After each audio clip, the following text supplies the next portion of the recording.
সপ্তম শ্রেণীর বীজগণিতের ভাগ 2 প্রতি রাশিকে 1 প্রতি রাশি দ্বারা ভাগ। প্রথমে কি করা হয়েছে 12ab(x + 6ab² x কে 2ab(x) দ্বারা ভাগ করলে এই কি হয় করলে আমরা কি করি এরকম ভাগটা আসে না।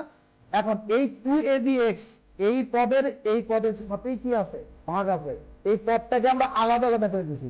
তাই বুঝছো, আলাদা আলাদা করে দেওয়ার পর আমরা 1 প্রতি রাশির সাথে 1 প্রতি রাশি যেভাবে করছি সেইভাবে এটা আমরা সূত্রের সাহায্যে করতে পারি। সূত্রটা আমাদের কি ছিল a⁴n a⁴n তলব তলব মিলে গেলে পাওয়ারগুলো কি হবে বিয়োগ হবে।